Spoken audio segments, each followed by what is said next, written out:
Olá, sejam bem-vindos ao Programa M. Quarta-feira é dia de falar de educação aqui no programa. Elizabeth Rodrigues conversa com a gente sobre a fofoca. Como educar seus filhos contra esse mau costume em tempos de redes sociais. Pois é, a gente fala também sobre a ginástica doce, uma boa maneira de fugir do sedentarismo e garantir qualidade de vida durante a terceira idade. Fiquem com a gente, acompanhe. O Programa M está entrando no ar agora.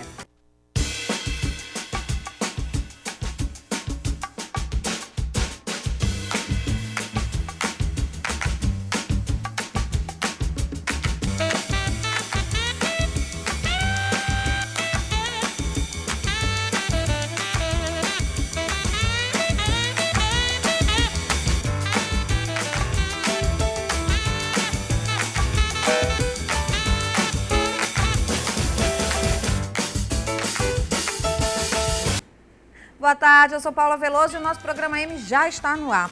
Bom, gente, hoje nós vamos falar sobre um tema que eu particularmente abomino, que é a fofoca. Um hábito que começou provavelmente nos tempos das cavernas e que só evoluiu de lá para cá. Desde a fofoca refinada em festas, a rádio corredor no trabalho, ela está presente nas nossas vidas e na dos nossos filhos também. Porque é na infância que começam as primeiras tentações de falar da vida alheia. E em tempos de rede social, então, todos nós ganhamos mais um aliado na hora de espalhar histórias. Quem conversa com a gente sobre esse assunto hoje é a nossa educadora Elizabeth Rodrigues. Boa tarde, Elizabeth. Boa tarde, Paula. Boa tarde a você que está conosco todas as quartas-feiras. Nós temos refletido bastante sobre essa questão da mudança de foco do mexerico, da fofoca.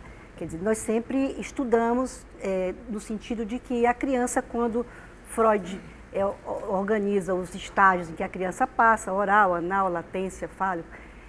Quando existe um desequilíbrio no estágio oral, é possível que a criança desenvolva mais tarde alguns comportamentos de tensão e alguns comportamentos compulsivos. Então, sempre a gente estudou isso. Quer dizer que há uma tendência a, se há uma superproteção, uma falta de afeto ou uma privação qualquer, na época em que a criança precisa sugar o leite, em que ela precisa realmente ter o prazer oral bem definido, mais tarde pode se tornar uma pessoa fumante, pode se tornar uma pessoa que tem uma necessidade de se satisfazer pela fala compulsiva e o sarcasmo, uma série de outras tendências que é uma indicação apenas, não uma obrigatoriedade de que isto seja desenvolvido.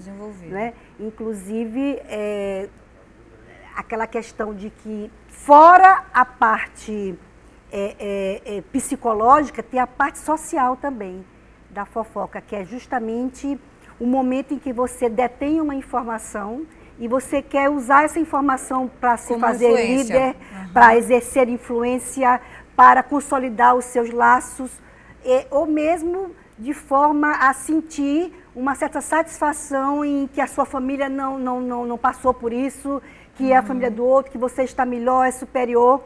Então, e aquela triste constatação de que o ser humano, de alguma forma, sente prazer com a miséria alheia. Pois é. Sobre essa questão, Malbataan, que era um escritor, ele escreveu um conto em que um homem está viajando e, de repente, chega um anjo e aparece para ele, está com sede e ele lhe dá de beber. E o anjo diz: eu sou o anjo da morte, eu vim aqui para buscá-lo, mas como você foi bom comigo, eu lhe entrego por 5 minutos o livro do destino e você pode mudar o destino. Quando o viajante abre o livro do destino e vê os seus vizinhos, mas os vizinhos estão recebendo muito, vai com a caneta e não, isso aqui está demais para eles, tira. E as pessoas que moravam próximos a ele, mas eles estão ganhando demais, isso aqui é um absurdo. Que absurdo. Vamos tirar. E foi tirando as coisas das pessoas. Quando ele chega no seu destino, que era a morte próxima, na hora que ele vai tentar mudar o destino, o livro some. Se deu tanto conta da vida alheia que esqueceu do seu, acabaram os 5 minutos. Pois é. Assim sendo, Malbataan nos ensina, não é que a nossa vida é muito valiosa e os valores com os quais a gente precisa criar nossos filhos e se formar são valiosos demais, valores de justiça, de honestidade, de autenticidade, de sinceridade, de integridade. né? Ao invés de buscar o que o outro tem, as pessoas projetam os seus sonhos em cima daquilo que os outros têm, não em cima dos próprios sonhos. Agora, por que a gente tem essa tendência, vamos falar assim, que é uma tendência de acreditar no que as pessoas falam, né? Assim, porque o outro falou, simplesmente, não quer, ignorando todos os fatos reais. Fulaninha me contou que a cicraninha fez isso assim. Eu prefiro acreditar na fulaninha que me contou do que realmente checar se isso é verdade ou não. Em primeiro lugar, eu creio que falta generosidade. Isso é um exercício que a escola tem feito ultimamente, porque quando a escola está trabalhando com ética nos parâmetros curriculares nacionais, ela faz esse exercício de você se pôr no lugar do outro. Então, o aluno estuda situações. O professor acha que pode falar dos alunos, mas e se o diretor fala dos professores? Então, o aluno vai buscar onde está o preconceito, ele narra o preconceito e se posiciona. O aluno vai buscar onde está o mexerico, narra o mexerico e se posiciona. Porque o mexerico é alguma coisa, como mesmo foi posto no início do programa, que vem desde as cavernas. É uma fonte de afirmação e uma fonte de posicionamento de quem detém uma informação e quem não exercita alguns princípios. Primeiro, a generosidade. Segundo, quando você recebe uma informação, é verdadeiro, você viu, isso é útil para alguém, antes de passar adiante, é verídico? Sim, serve para quem? Serve para que esta informação? Então, você lembra primeiro de Padre Antônio Vieira. Padre Antônio Vieira, quando veio morar de Portugal no Brasil, em São Luís, uma cidade muito pequena, ele foi muito alvo de mexericos, de fofocas, e ele foi perseguido pelo regime, nós sabemos. Então, quando ele disse, quando o demônio foi dissecado, as várias partes do demônio foram para vários lugares do mundo. O estômago para a Alemanha, por isso são glutões. A língua veio para o Maranhão. Então, nossa, Maranhão, senhora. M de mentir. Maranhão, M de malsinar, M de maldizer. E como o sermão da Quinta da Dominga, que é famosíssimo, que diz assim, no Maranhão até os céus mentem. Você sai de manhã com o sol a pino e volta e chega do trabalho debaixo de chuva. Então, o Vieira sofreu muito do Maranhão, sofreu a perseguição de Pombal, e ele, quer dizer, comparou toda aquela coisa das mulheres que ficavam na janela com os cotovelos a tricotar. Quer dizer, essa expressão tricotar é muito forte, porque as mulheres ficavam trocando as suas informações no tricô. No tricô. E elas, com isso, teciam teias. A gente mesmo fala, quando vai encontrar com as amigas, eita, vamos me contar pra gente tricotar, então, né? Exatamente. A psicanálise compara as teias como sendo aquilo que, as teias de informação, as redes. Exatamente. As redes de informação que são tecidas e a agulha do tricô como se fossem as línguas ferinas furando as redes. Porque isso quer dizer, falta aquilo que a gente precisa dizer. Poderia ser comigo. Eu preciso ser generoso. Como eu vou levar? Então tem aquela história da caserna, que o oficial chega para o outro subordinado e diz, atenção, tenente, diga para todos os soldados que amanhã pode haver eclipse, então nós vamos formar com uniforme de serviço para ver o eclipse. Se chover, forme no alojamento. E disto foi passando do tenente para o cabo, quer dizer, aí o cabo, o sargento chegou para o cabo, o capitão vai promover um eclipse.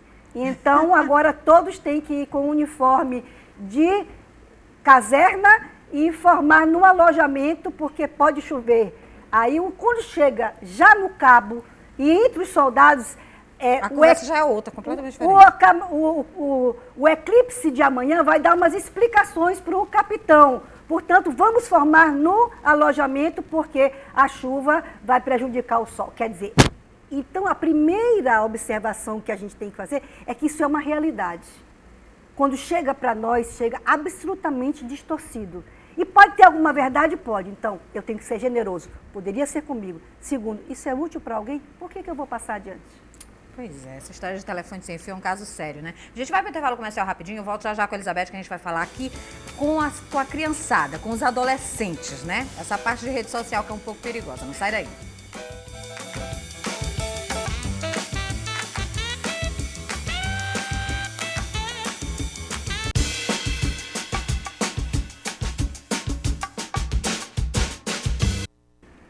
Estamos de volta com a educadora Elizabeth Rodrigues e a gente está falando sobre a fofoca hoje. E, gente, a fofoca entre os adolescentes, entre as crianças, com rede social, está atingindo um nível mais nervoso, cada vez mais.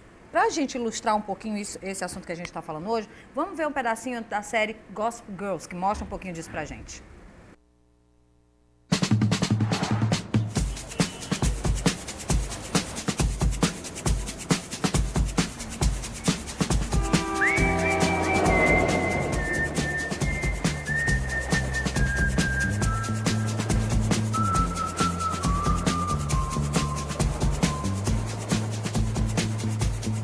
Oi, galera do Upper East Side, aqui é a garota do blog. Eu tenho uma notícia bombástica. Uma das minhas várias fontes, Melanie91, acaba de me enviar isso. Flagrada na estação central com as malas na mão, Serena van der Woodsen.